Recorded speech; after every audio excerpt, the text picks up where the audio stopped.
because I'm talking to the author, the international best-selling author, Regina Graziani. And first of all, like I haven't asked anybody else this because, we were having interviews before the book came out, before it hit bestseller status. What did it feel like when our book, our collection, went bestseller, went international bestseller? What did it feel like? It was surreal. The words and the images were showing up on social media, but it wasn't until a friend of mine called and said, oh my gosh, that I realized that, oh, this wasn't something that was removed. It wasn't something I was reading Anne's book or Susan or Carl or fill in. I was part of that. And then it got really scary. Because it's an identity shift. It's a huge identity shift. Peace is the first time in any of my writing I have ever written about me, bared my soul, shared wisdom that came from me as a human being. Everything that I write and present is couched in academia or law. And that's really easy because it's not about me. It's about a case or a client or a student or to leverage your paralegals to make more money. It's things that I know intellectually. This was from my soul. And that was really scary. Isn't it so scary? Because it's so great that we can stand behind a role or a function, and we take pride in doing our role well and functioning well. But the minute somebody turns and they look at us and we're just supposed to be a human being, I think it's really disconcerting for a lot of us, probably more than we even imagine, because there are a lot of like super confident people. We think they've got this down cold, but the minute, those somebody's eyes turn and you've just told them about yourself as a human being. Things that I hid, that I didn't want anybody to know, that I was in pain, that I was suffering, that I didn't have it all together. Right. That armor. Tell us what your chapter is about. Tell us what the key piece of wisdom is in your chapter, just off the cuff. The key piece is pay attention to your body. It will find a way to express. It's what Guy Mate says. Your body will always find a way to express what your mind is suppressing. So all of the pain and the human things that were happening to me, I say, I'm fine. If I work harder, if I work out harder, if I lift heavier, if I work more hours, if I stand up straighter, everything is going to be fine. And for years, my body was politely going, excuse me, excuse me. And finally, I didn't listen to those whispers. My body was politely saying, well, we have a problem. I was like, oh, you know what? I just need to rehab harder, or I need to put in more hours, or I need to do something. And it was all up here because I was checking all the boxes, but it wasn't making a difference. And then finally, my body was like, time out, stop. And I think I had two of those. One was the car accident. And that should have set me straight, but it didn't. But it put me on a course that ended me up with a back issue that I literally couldn't get out of bed. I figured, oh, I'm just a little stiff. If I just start walking, it'll be great. So what did I do? I went to the gym. Any normal person would do, any lawyer would do, go to the gym and let me start lifting weights because that'll be better. That'll make it feel better. And I told my strength coach, I'm like, got this back thing, not feeling so great. She's like, okay, here, take a lower weight kettlebell. And I bent over and the tears started coming. I couldn't get out of that position. I couldn't lift anything. And that's when I knew I was in big trouble. That even though I had rehabbed all of the ridiculous number of injuries in a short period of time, um, I did everything I was supposed to. I wasn't really paying attention. I was checking boxes instead of getting to the root of the problem. And the problem wasn't the ankle or the back or the shoulder or whatever. It was my lifestyle. And I thought like I said, I was checking all the boxes.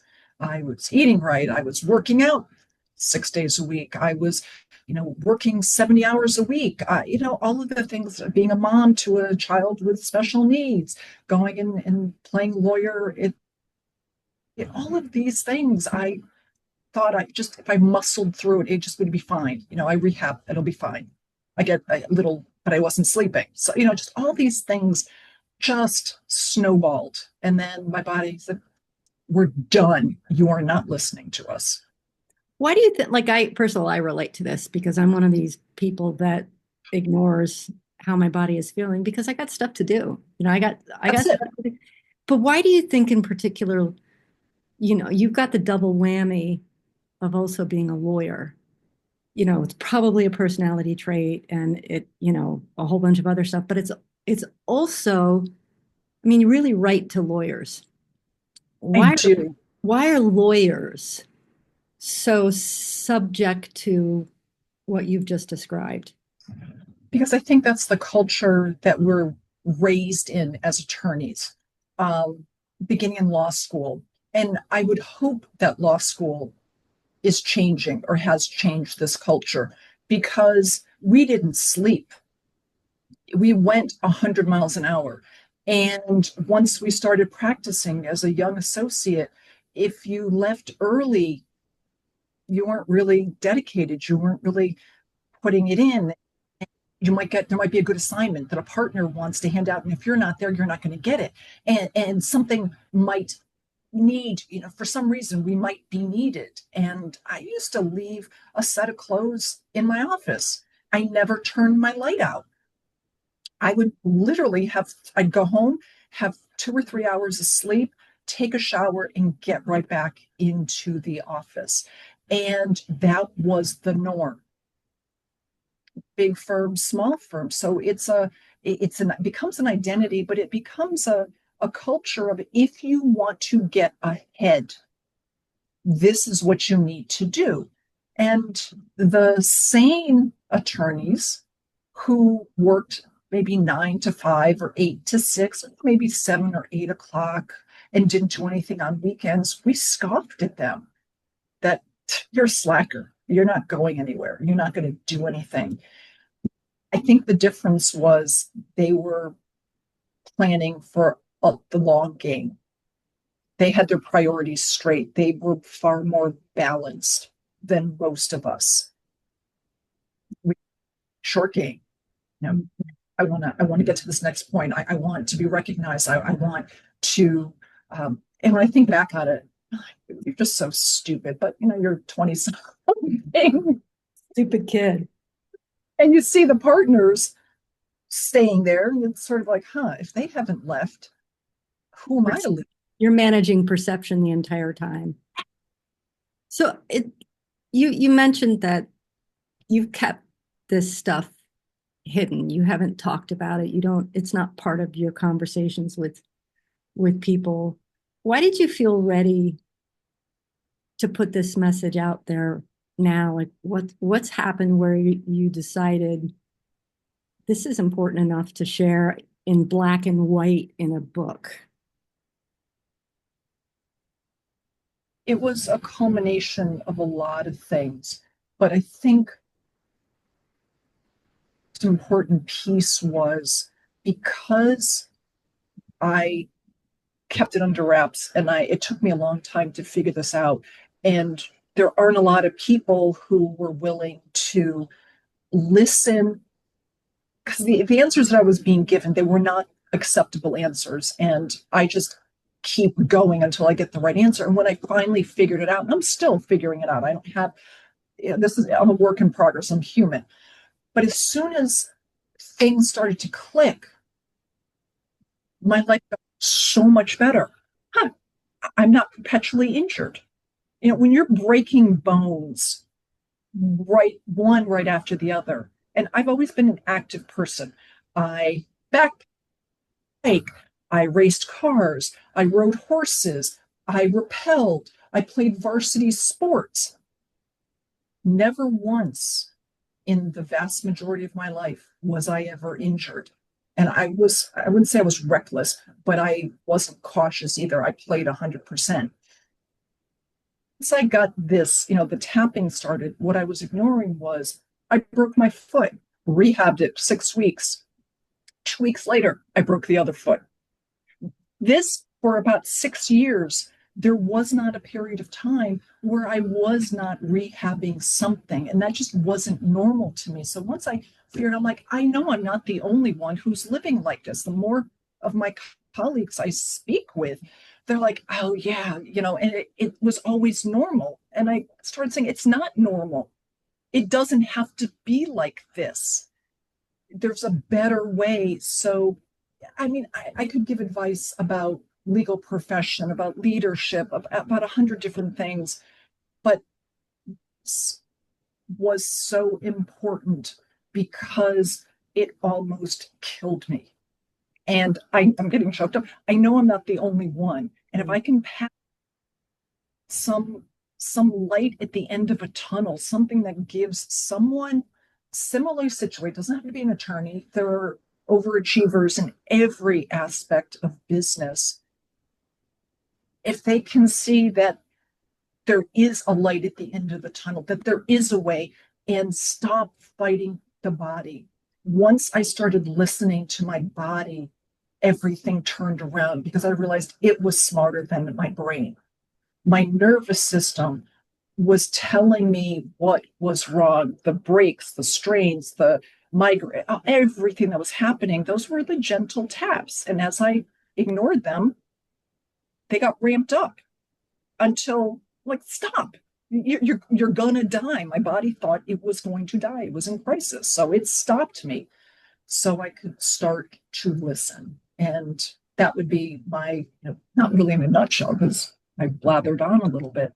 It's not blathering it. I'm listening to you and I'm thinking, and I don't know the answer to this yet. And do you have an imagination or a vision for how you could share the message in this chapter? And I want to pause long enough because all the authors kind of talk amongst themselves and are sharing insights, having read other people's chapters, and your chapter was called out as being really, really powerful. And I wonder if, like after hearing that, after hearing what people who've read your chapter have to say, the feedback that's only just beginning, how you might take that message out into the world, how you might, I use the term leverage, but it's more how do you use this as the platform to start speaking on this, or helping other people kind of come to the conclusion that they might need to be paying attention to this stuff? So that's a great question, a really hard question. But it's something that I feel called to do. And I do a lot of speaking. My speaking is now going to shift into this realm, and my writing is going to start shifting, and my mentoring is going to shift into this realm because I think it's critical. I think that our health, if we're not healthy, we don't have anything. And I missed that point early on. I thought if I just pushed through it and I made partner, or I would got to, sit second chair on this, whatever those things are that, we dream about in law school. But then when I had broken feet and I couldn't move, my life stopped. because I couldn't do anything that I enjoyed. And that was hell. And I realized everything else, I can, there's so many things that I can do, the professional accolades, okay, whatever. But I want to be around. I want to be able to see if I have grandchildren. I want to be able to be hiking when I'm 80. Um, the things that coincided so beautifully with this project was I was able to go hiking in Peru, do the Inca Trail, do some hiking at altitude in the Andes. That's a project that I wanted to do and I put on hold for a number of years because I wasn't physically able to do it. And that ate at me because that was a failure to me. That was something that I should be able to do, but I can't. And what am I doing wrong? And when everything started to shift, I was able to train consistently. I was able to get strong enough. So I was able to do something that I'd wanted to do for a very long time. And that's why this is so important.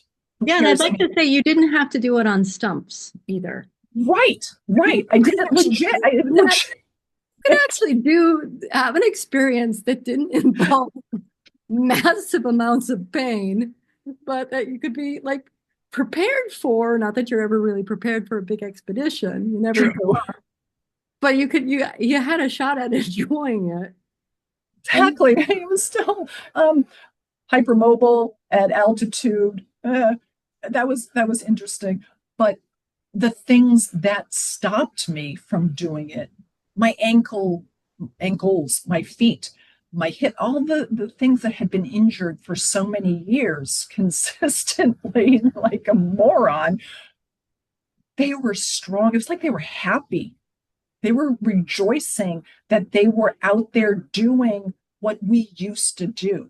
And it was one of the most beautiful experiences that I've ever had in my entire life, standing at the Sun Gate, looking down at Machu Picchu, and I was all there with nothing taped, nothing hurting, just in awe. God, that's gotta feel good. I can envision. I cried. I cried. JT, You'd be alone. a stone if you didn't. I would have to, yeah. So you've had a chance to look through the collection. Do you see common messages? Do you see how you could, like, of course, your chapter would just go beautifully with that. Do you see all these links, if at all, in some of the other author chapters?